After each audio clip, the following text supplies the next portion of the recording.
Alright, I'm back. Mostly because there's people in here chit-chatting, and I can get into the chit-chat just like anyone else can. To Eric, the 7 p.m. show for the new rolls is tomorrow. It's always Monday at 7 p.m. Eastern Time. We'll have at least 6 or 7 new rolls ready to open. So it should be an exciting show. And my channel isn't showing up as online from your screen. I am not really sure how to handle that. Because I think it shows up normal for everyone else.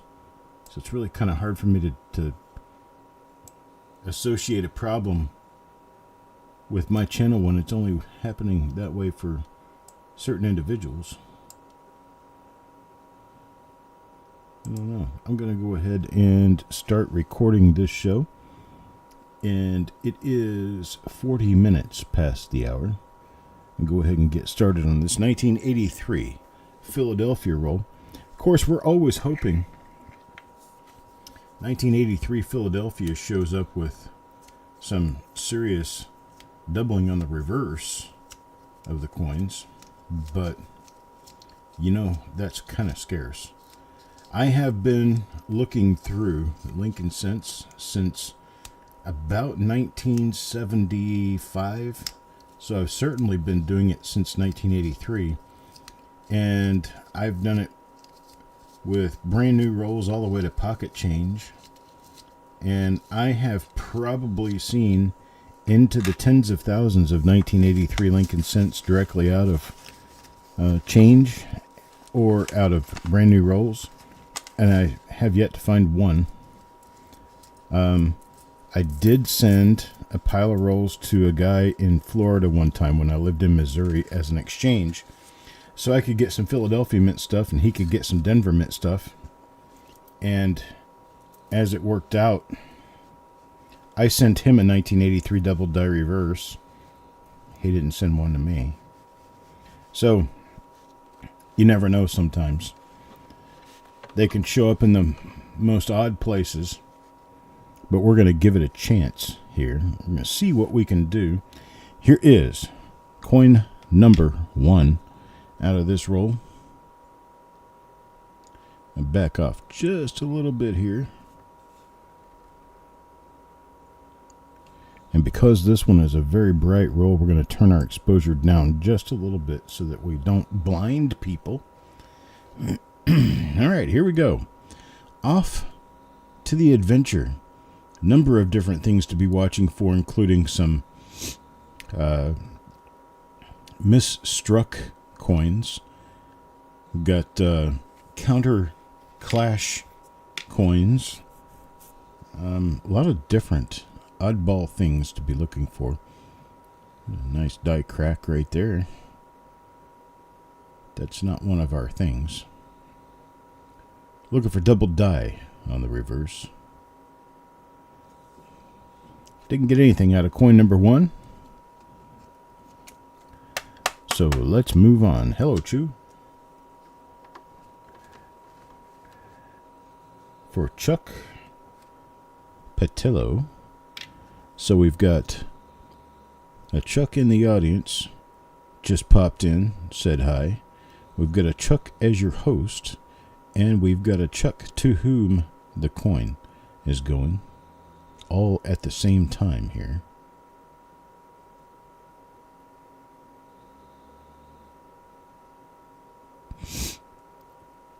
Interesting. Trail dies.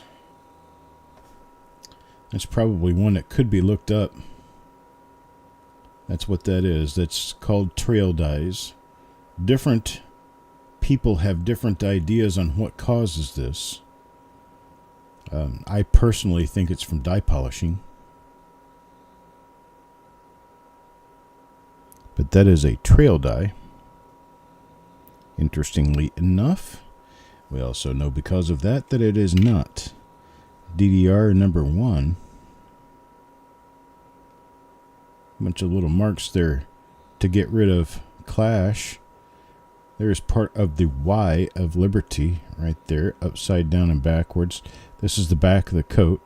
So, yeah, this is part of the Y, and then the T would be right here, and then the R is somehow right in this area. You don't see that very well, but it's there nonetheless. Just because you can't see it doesn't mean it's not there.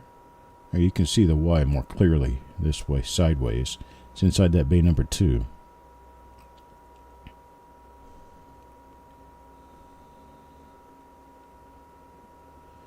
Nothing else of significant note going on here with this coin.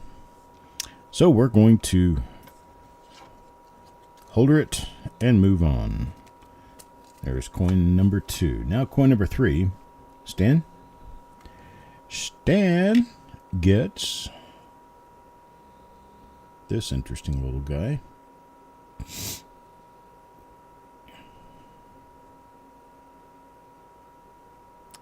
I'm watching obverses here.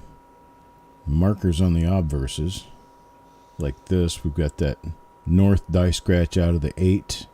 A bunch of east and west die scratches through the date. We're watching that to get a bearing on what's going on in the reverses. And pair obverse and reverse together. This particular one doesn't show anything. I don't see anything special there. So we're going to move on from that.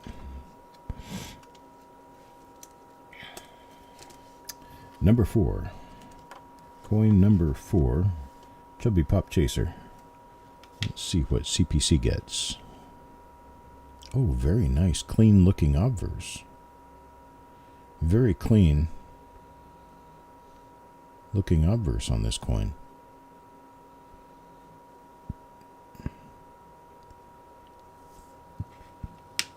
Let's check the reverse and see what's there.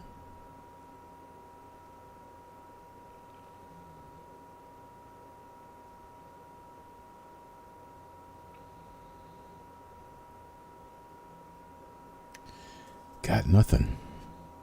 Bummer. Got nothing. Number 5. Ant. Nice clean obverse again. This one's just showing a little bit of the early to mid die state, showing those little flow lines that you can see near the rim all the way around. Let's see, what do we have on the reverse?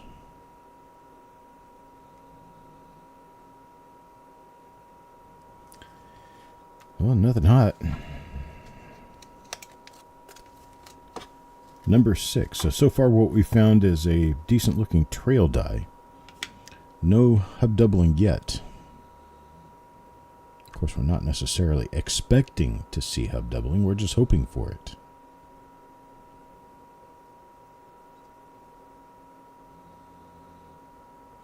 Nothing on that one except a few little clash marks.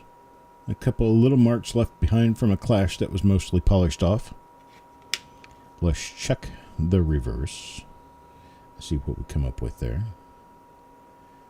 Die crack on the I of United.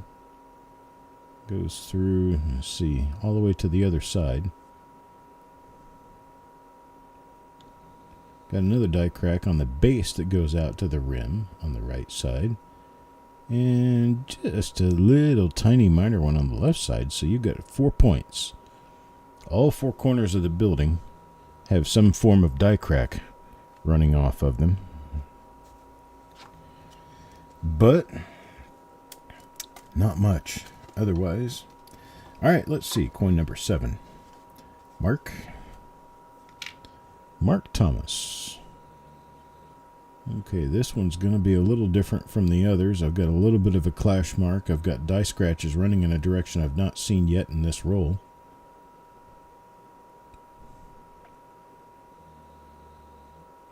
Watching for the possibility of any of our very strange clash mark coins, oddities, oddballs, and other things that tend to pop up with these early zinc coins. The really good thing about this is there's no black spotting on these. Very nice, clean looking roll.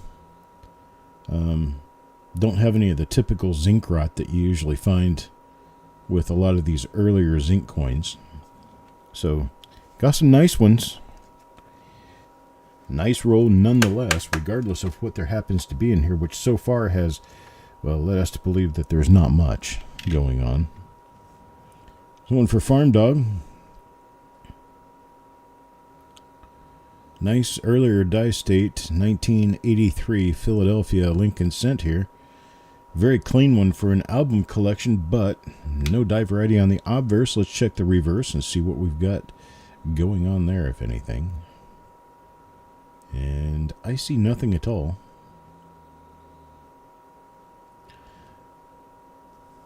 Nothing at all.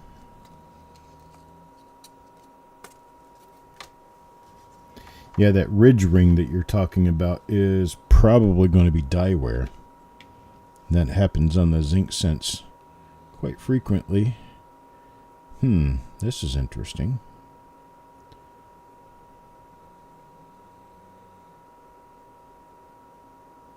Nice looking die clash marks and stuff going on with that. Die crack on the upper part of the T and the S of trust. And this one is not a double die reverse.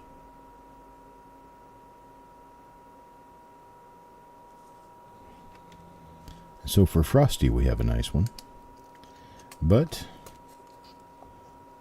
nothing special, just a nice coin. Coin number 10, DC. Let's see what DC is here for. Same die. Same die. There is your die crack. Shows a little bit better on the T there. Goes up into the rim.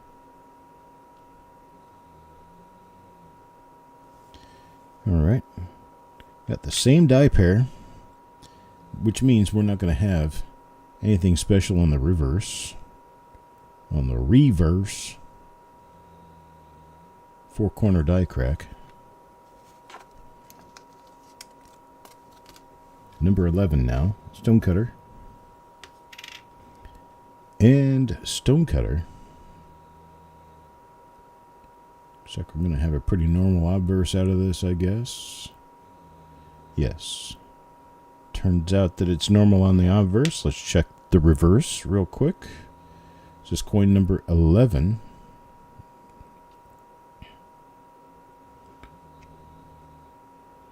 Nothing doing.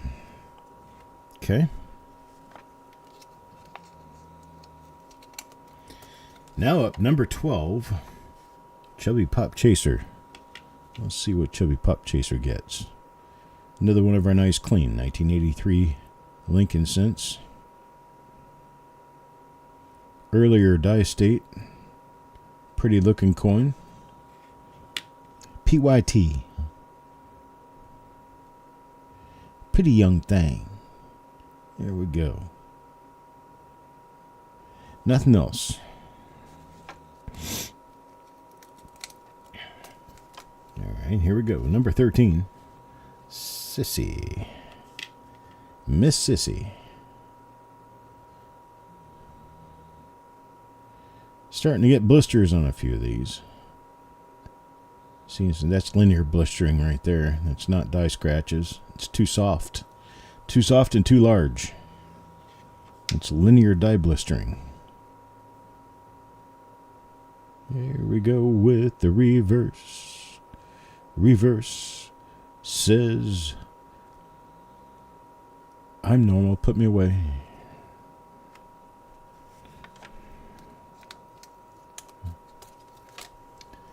Coin number 14. Going with Ant 2242.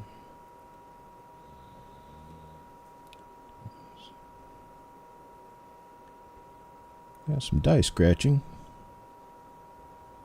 A couple of clash marks.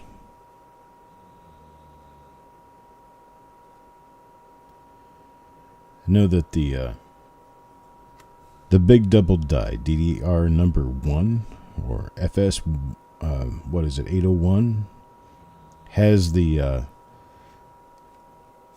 left field on the obverse, has a bunch of die scratches in it. So when I see that, I get hopeful every time.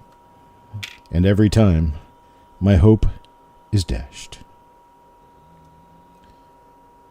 But I guess the only way you're ever going to find a lot of nice doubling in a 1983 Lincoln Cents is to, well, look through 1983 Lincoln Cents.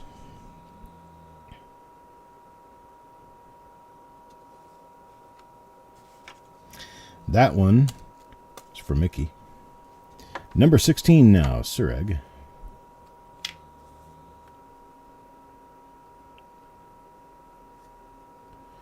I'm actually thinking about doing a coin dig today.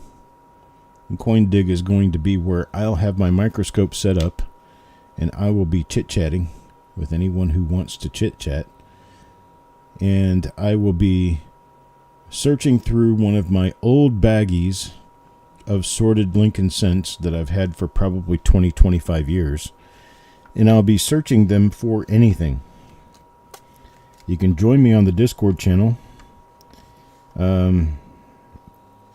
That's where I will be doing this. I will be on the voice hangout on Coppercoin, sharing my screen so you can see what's on my microscope exactly as you can see it right now.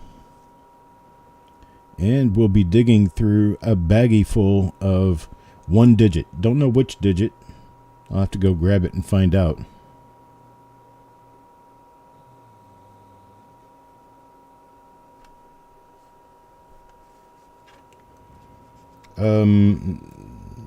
I suppose that's fine, Mama Shoe.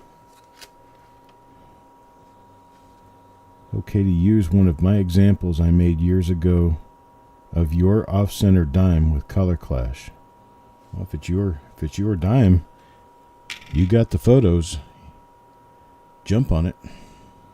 I'm good with that. If it is a different coin, just say that this is what I've got, but it's a different coin. That way you can show the photographic example, if that's what you're wanting to do. That one was for Eric. Here's number 19. Yeah, so at least you guys get to see what I see when I'm going through coins. It's, basically the same thing you see. It's not like I'm magic or anything. I don't have any special powers.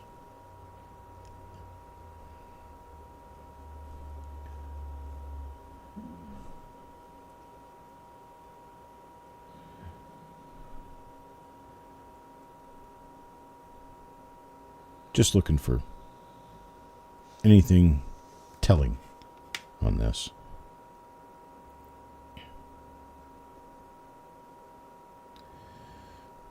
Well, double dies are tough to find, I tell you what.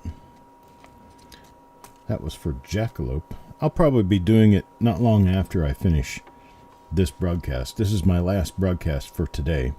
I have nothing left that I'm tied to doing, so probably just go over on Discord and hang out for a while.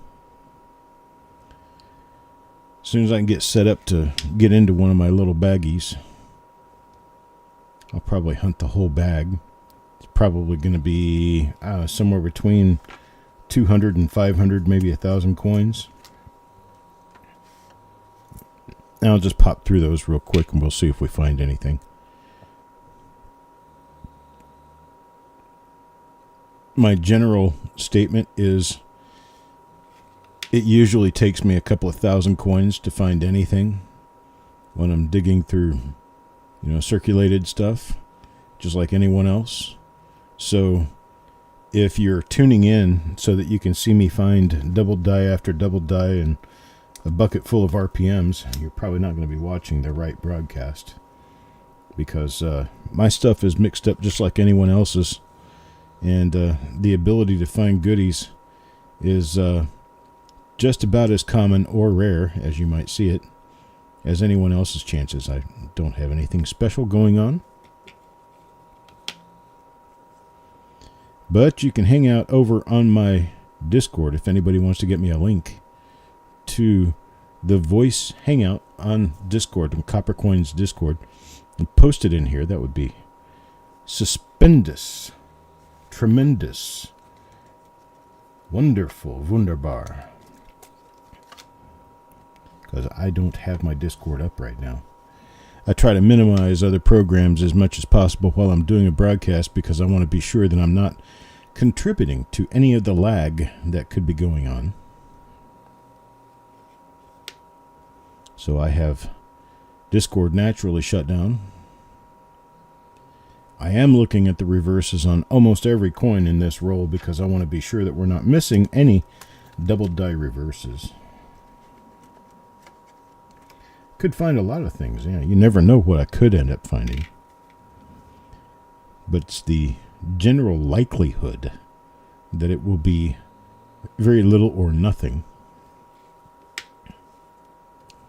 But that's not the important part. The important part is that we get to educate and be educated. All of us together. Come to the dark side, and together we could rule the galaxy. Use the Force, Luke. Use the Force. Use the Schwartz. The Schwartz is in all of us.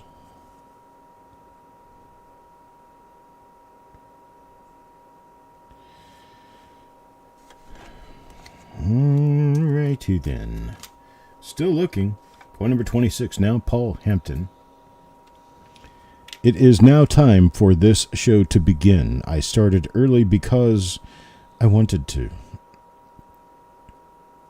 So I could get the required broadcasting out of the way for the day and just come on and hang out. Although, because it's my show, I should be very comfortable with just hanging out in this broadcast. Which I sort of am. Let's see, what have I got going on here? This feels just a little thick on the thicker side of design. Let's see if I can find anything on here to tell me, yes, you have found something special, but so far I see nothing at all. Very nice, clean looking reverse. Very few marks on this coin.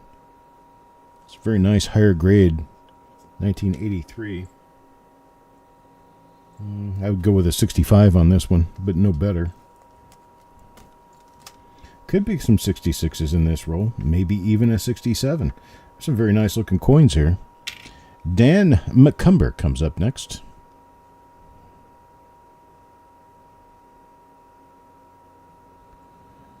And for Dan, I happen to have a normal obverse.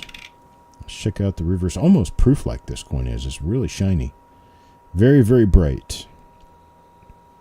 But nothing special. Number 28 for Sureg.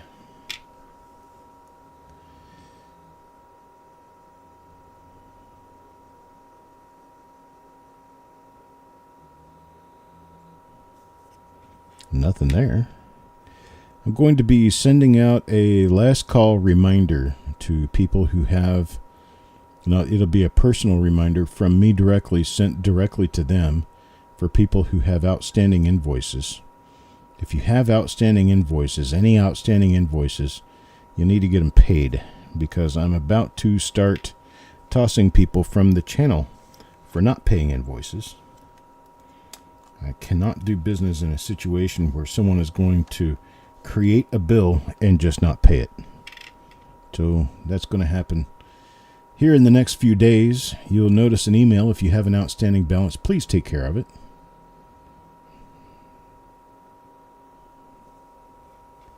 Let's see. And If there happens to be anybody out there for whom I have given some trade or reason to not pay their balance at the same time as anyone else, I'll let you know within the mail. I need to get all that straightened up. I need to get everybody straightened out. I've already canceled a few invoices recently. That's just going to have to continue until I get to a point where all my customers are paying their bills. It shouldn't be difficult to understand. I run a business. Business requires income. Without income, I can't run a business. Here's number 31. Back to Mark Thomas. I have a large number of people who take care of their bills regularly, who I thoroughly enjoy having around. Actually, I like having everyone around. I'm just not in a position to allow people to create bills they cannot pay.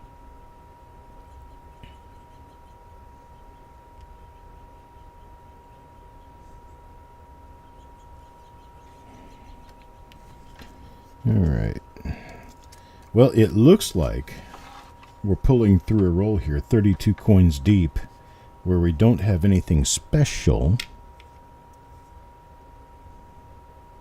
Wow, that's a nice, clean-looking coin right there. Oh, Sarah. Good gosh, Sarah, I'm so sorry. Guess, look, I've got this. Actually, I can show it to you. I've got this right here, reminding me. It's right here on my desk. It's reminding me that I need to get a hold of Sarah. I haven't done it. I'm sorry, Sarah.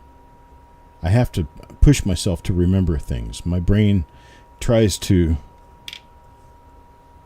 not remember. Good Lord, this is a nice coin. Really nice. This is Richard Sappington. Richard, when you watch this video, I want you to look at this coin and consider the possibility of maybe grading it. Because here, let me put my glasses on and see what we have here. Because if I can see this nice and clearly, let me put it in the flip insert here.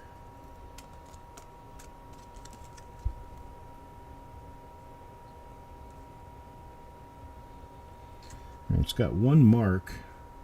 You can see it in the video out in front of the chin, out toward the rim at 3 o'clock. That's the one mark on the obverse of this coin. And on the reverse, there is nothing. Not one mark visible. I'm going to go with a 67 on this one. Likely a 67 grade coin. Given that this is likely a 67 grade coin, 1983 and MS67 red is a showstopper, I believe. Let me go to... I'm going to do this because I can. PCGS coin facts. And we can look up.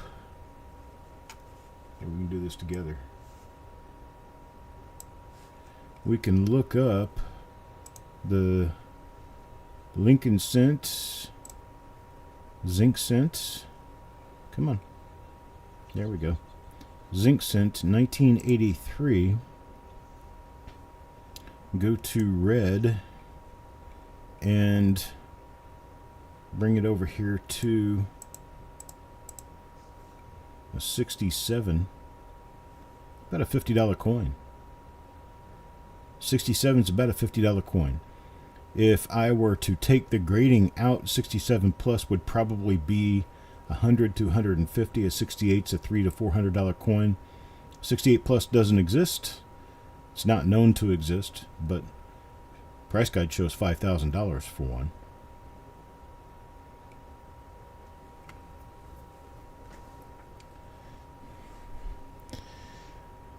So, lots of value possible.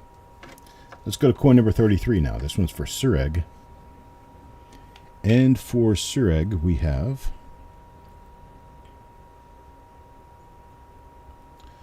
Well, it looks like it's going to turn out to be another normal coin, but it's in pretty damn good shape. I mean, pretty nice looking coin here. I'm not going to go with a 66 or 7 on this one. It's probably a 65. But still, got a couple of little tiny black spots on this one. Little tiny ones. That's for Sureg. Let's do coin number 34 now. Coin number 34 goes to Chubby Pop Chaser.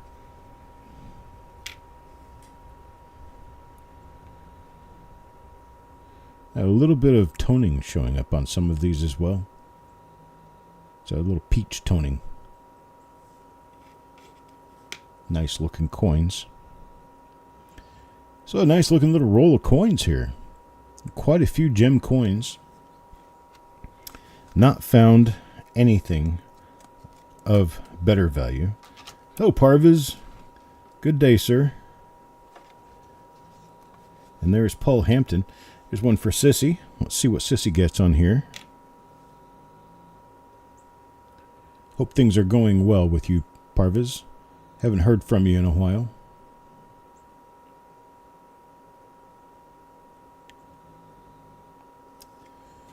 Nothing there.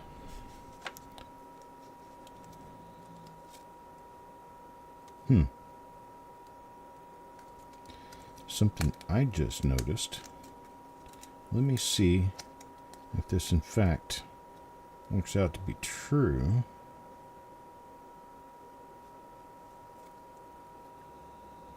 Yeah, it's only slight.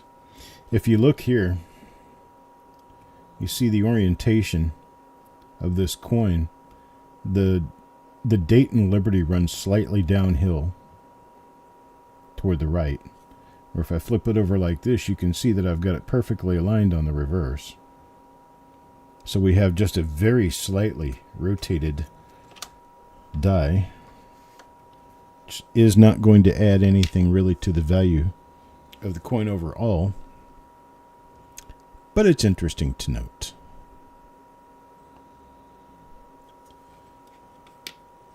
For a normal roll of 1983, this is a very nice one.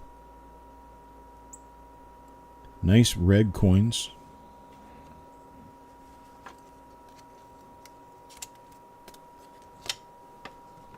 It's number 37. This one goes to Eric Bayer.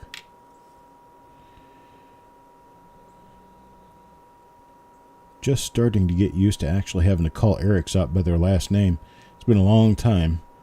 Eric's been the only Eric around.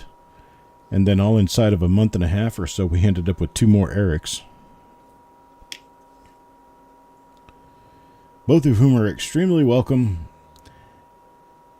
And we have names for both of them. Of course, we've got SFC Eric, Sergeant First Class. And then we have Big Dum Dum, Eric Maith. He calls himself Big Dum Dum.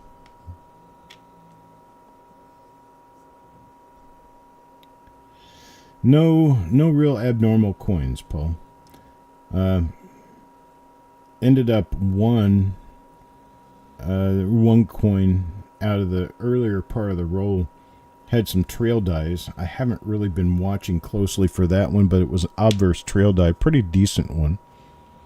For people who understand and or collect the trail dies, it was a pretty nice one.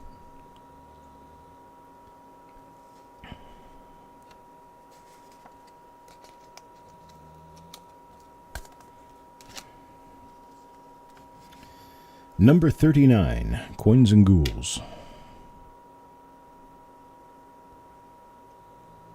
So it'd have to be the only coin in the roll so far that has staining on it. Little tiny dots of stain. That comes from moisture.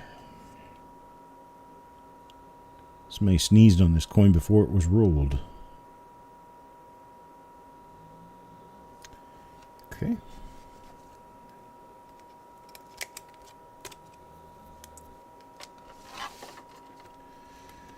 Number 39. Now number 40. Stan horn. Linear blistering on this one. That's what that is next to the 1 there.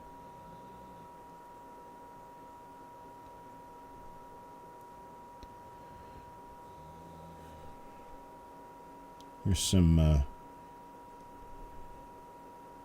rim cud going on there.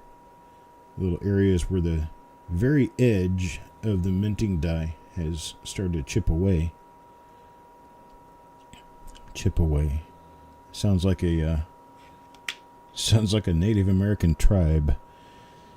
Yeah, we've got the die here. Chip away.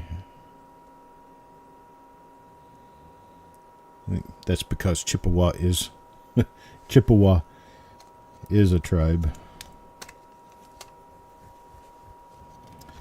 All right.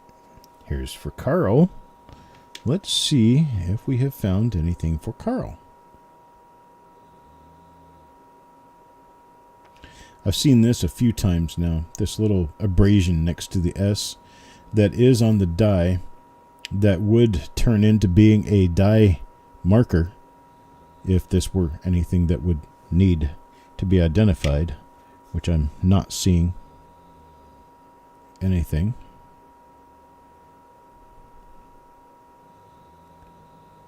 Just a 1983 Lincoln cent.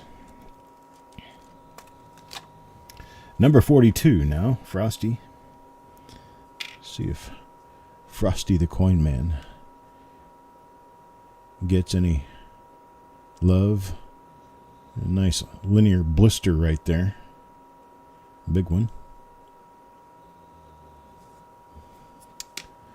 But no love for Frosty as far as die varieties are concerned on this coin. Of course, everybody in the roll has suffered the same result. Here's one coming off the roof, one off the cornice, and one off the base. One off that base. And I guess we don't get one over here. So we've got die cracks coming out almost every spot possible on the edge of the building. Those are kind of fun. All right, here's number 43. Coins and ghouls again. Let's see what we end up with.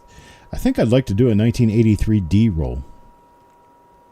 We've got that really nice double deer in 1983 D. A chance that we could find one. Couple of other little double dies. A couple of RPMs that we could have a chance of finding in 1983 D. And we just don't do 83 D rolls all that often. I think I'll pick one out and do it for this coming week. How would you decipher doubling on a cent with ridge ring? If you're talking about where the field comes up high in the center of the letters and kind of obliterates the center of the letters because of die wear, double dies would be pretty much the same thing on that as it is on any other coin. You would still have thickness on the letters. You would still have probably some notching on the letters. The die wear really doesn't make any difference.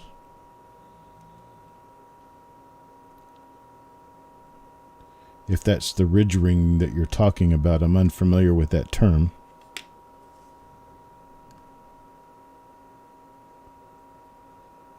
You always see that there's a weakness in most 1982, 83, 84s, right here on the E of E pluribus unum, around the STA of states, and sometimes around the S and the O of states of.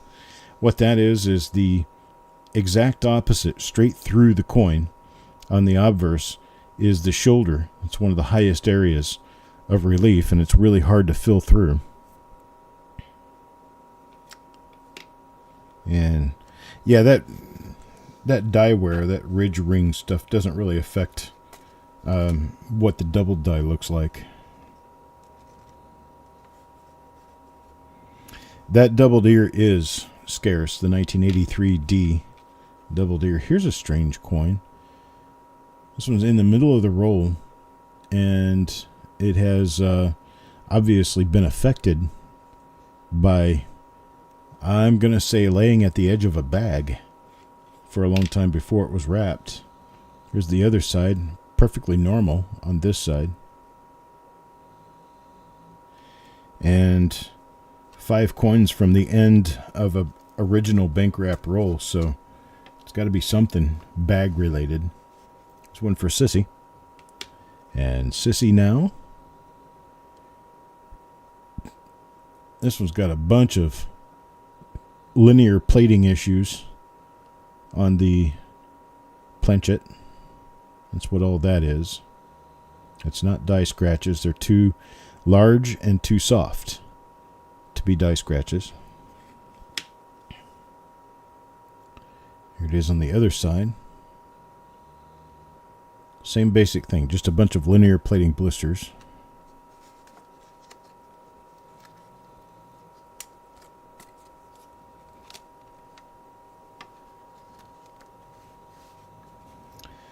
All right, for Crispy now. What do we get for Crispy?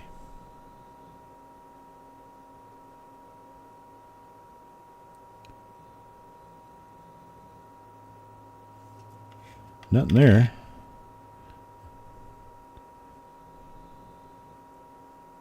Ooh, there's part of that Y real strong.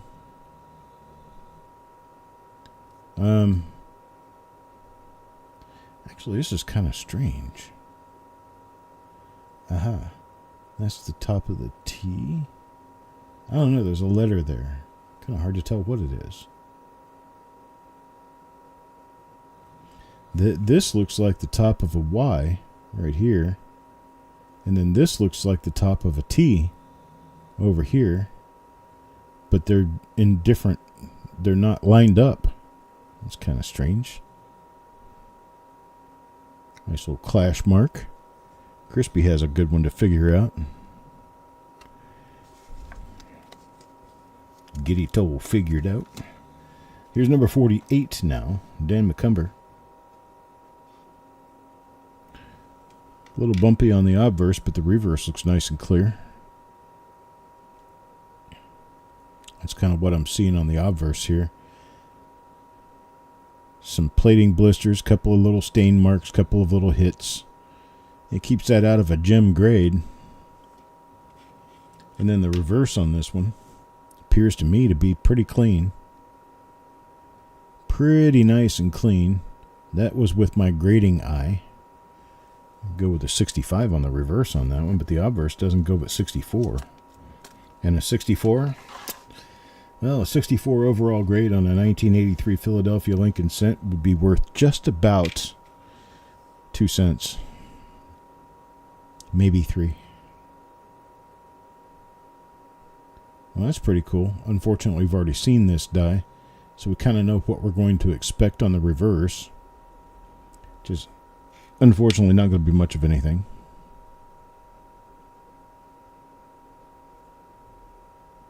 Got some die cracks, but that's about all.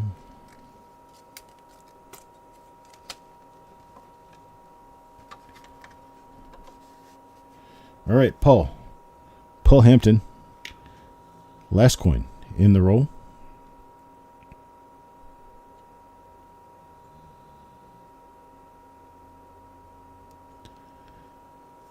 Well, we have some different looking die scratches and such.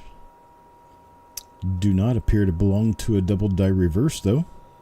So we have a roll of 50 relatively normal 1983 Lincoln cents. Some of them in better shape, some of them have some trail dies, die cracks, and other interesting things to look for, but nothing with die varieties, double dies, or anything to that effect. Of course, there's not going to be any repunch mint marks in a Philadelphia minted roll. That's all I've got for today. I do appreciate it. Thank you guys very much. I'll probably be on Discord here within the next hour. So I'll chit-chat with you later. You guys have a great afternoon. Meet me over on Discord if you want to continue, and I'll talk to you then.